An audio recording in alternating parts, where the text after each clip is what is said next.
کہ ہمارا رب اللہ ہے پھر اس پر جم جائیں۔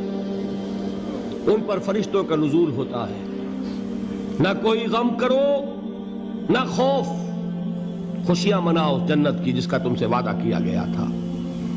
اللہ کی ربوبیت پر اطمینان جب انسان کو ہو جاتا ہے، میرا رب اللہ ہے، ربی اللہ، انسان کے لیے نہ کوئی کھٹکا، نہ کوئی خطرہ، نہ کوئی خوف، نہ کوئی حزن۔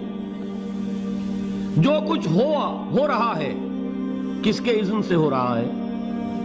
اللہ کے اذن سے۔ اللہ کے اذن کے بغیر پتہ تک نہیں ہلتا۔ یہ کوئی اندھا بہرا مادہ نہیں ہے جس سے مجھے کوئی خوف ہو۔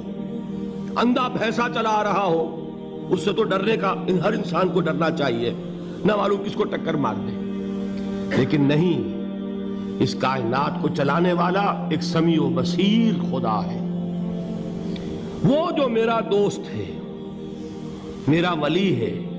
اللہ ولی الذین آمنوا یخرجہم من الظلمات الی النور۔ اللہ اہل ایمان کا ولی ہے، ساتھی ہے، پشت پناہ ہے، مددگار ہے، حمایتی ہے۔ بتائیے جسے یقین ہو جائے کہ اللہ میرا مددگار، اللہ میرا محافظ، اللہ میرا پشت پناہ، اللہ میرا حمایتی، اس کے لیے کوئی خوف ہوگا؟ اس سے کوئی ڈر ہوگا؟ میں مثال دیا کرتا ہوں ایک بہت سادہ پنجاب کے دیہات کی۔ وہ بڑا چودھری ہے اور کوئی غریب کسان ہے۔ اس غریب کسان کے جانوروں کو ہر وقت اندیشہ ہوگا چوری کا، کوئی میری بھینس کھول کر نہ لے جائے، کوئی میرا بیل کھول کر نہ لے جائے۔ لیکن جس کے بارے میں یہ سب کو معلوم ہو کہ وہ جو بڑا چودھری ہے وہ اس کا دوست ہے، اس کی بچیا کو کوئی خوف ہوگا؟ اس کی بھینس پر کوئی ہاتھ ڈالے گا؟ اسے کوئی اندیشہ ہوگا؟ نہیں۔ کیوں؟ کہ وہ بڑا چودھری، بڑا اس کا یہاں کا سردار، جاگیردار، سب کو معلوم ہے وہ میرا دوست ہے، کوئی میرے خلاف اقدام نہیں کر سکتا۔ اس دنیا میں یہ چھوٹی سی بات اگر آپ کے دلی اطمینان اور سکون کا باعث بن سکتی ہے تو ذرا تصور کیجئے۔ میں لفظ تصور استعمال کروں گا صرف اس لیے کہ اس کا ہم جس کو کہتے ہیں ادراک اور شعور کر نہیں سکتے، اگر کے ساتھ کر سکتے۔ اگر یقین ہو کہ اللہ میرا مددگار اور یقین ہو کہ اللہ ہر آن میرے ساتھ ہے، پھر کوئی خوف؟ کس کا خوف؟ کوئی شے اللہ سے بالاتر ہے؟ کوئی قوت اس سے زیادہ طاقتور ہے؟ کوئی اس کے ارادے کو بدلنے والا ہے؟ کوئی اس کی مشیت کے آڑے آنے والا ہے؟ یہی بات ہے جو حضور نے فرمائی۔ یہ ایمان کا حاصل ہے لب لباب، کہ دیکھو اچھی طرح اس بات کو ذہن نشین کر لو، اگر تمام انسان مل کر تمہیں کوئی نقصان پہنچانا چاہے نہیں پہنچا سکتے مگر جو کچھ اللہ نے لکھ دیا ہو، اور تمام انسان مل کر تمہیں کوئی نفع پہنچانا چاہے نہیں پہنچا سکتے مگر وہ شے جو اللہ نے طے کر دی۔ آپ پھر میں کہوں گا ذرا طاری کیجئے، اسے فرض کیجئے، اسے سوچئے۔ اگر اس حدیث پر ہمارا دل ٹھکا ہوا ہو تو کسی سے ڈر ہوگا؟ یہ مجھے نقصان نہ پہنچا دے، یہ میری رپورٹ خراب نہ کر دے، یہ میری انکریمنٹ نہ رکوا دے، یہ میرا یہ نہ بگاڑ دے، یہ میرے یہ نقصان نہ پہنچا دے۔ اس کا ڈر، اس کا ڈر، اس کا خوف، اس کی خوشامد، اس کے لیے جا کر طرح طرح سے اپنی عزت نفس کو ذلیل کروانا اس کے سامنے، یہ سب کچھ کیوں کرتا ہے انسان؟ جب سمجھتا ہے کہ اس کے ہاتھ میں میرا کوئی نفع ہے، اس کے ہاتھ میں میرے لیے کوئی ضرر ہے، یہ مجھے کوئی غضب پہنچا سکتا ہے، یہ مجھے کوئی نقصان پہنچا سکتا ہے، یہ میرا کوئی کام بنا سکتا ہے، یہ میری کوئی ضرورت پوری کر سکتا ہے، اسی کا نام شرک ہے۔ جہاں آپ نے یہ سمجھا کہ غیر اللہ کے اندر کوئی طاقت موجود ہے وہی شرک ہے۔ بتوں سے تجھ کو امیدیں، خدا سے نومیدی، مجھے بتا تو صحیح اور کافری کیا ہے؟ شرک تو یہ ہے۔ جس پر بھی تمہیں یہ خیال ہے، کلمہ ہے یہ کلمہ سوم، لا حول ولا قوت الا باللہ، ذرا اس پر دل کو کبھی اگر آپ تصور کریں، پھر فرض کریں، دل ٹھک جائے اس پر، کوئی طاقت نہیں۔ یہی بات تھی جو شیخ عبد القادر جیلانی رحمۃ اللہ علیہ نے اپنی وصیت میں اپنے بچے سے کہی.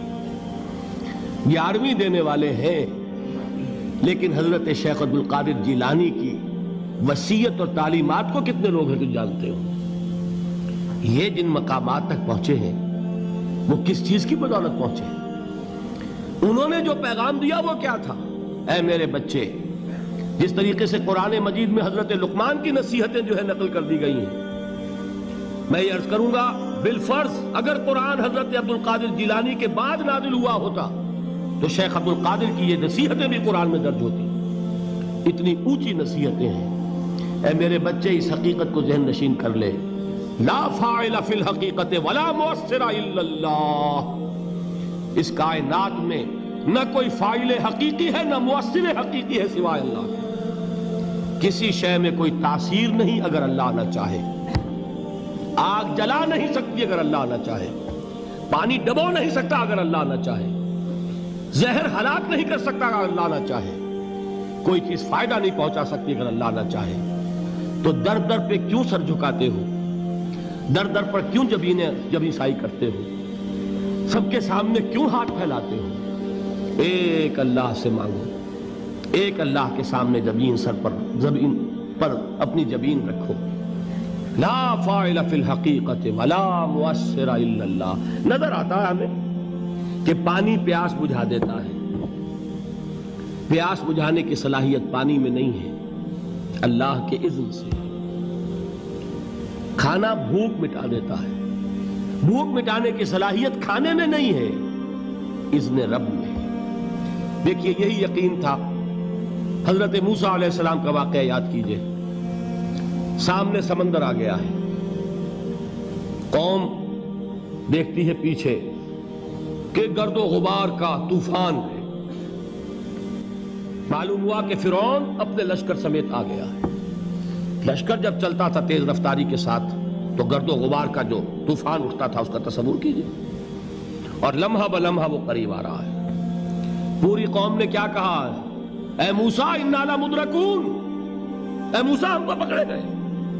قرآن مجید نے تو یہاں وہ باتیں نہیں لکھی ہے، لیکن تورات میں یہ درج ہے کہ بنی اسرائیل جھگڑنے لگے، دست و گریبان ہو گئے موسیٰ کے ساتھ. موسیٰ ہمیں یہاں مروایا لا کر، اس سے تو ہم ہی بہتر تھے. وہاں کھانے کو ملتا تھا، زندگی تو تھی، بیگار ہم کر رہے تھے، موت تو نہیں تھی. اب جو کچھ ہوگا اس کا تصور کرو، جس طریقے سے ہمارے ٹکڑے اڑائے جائیں گے. تو لڑ رہے ہیں حضرت موسیٰ علیہ السلام سے. یہ تورات کی تفصیل ہے. قرآن میں صرف اتنا آیا ہے، پریشان ہو کر انہوں نے کہا انا لمدرکون. موسیٰ ہم تو پکڑے گئے. اس وقت موسیٰ کا جواب کیا ہے؟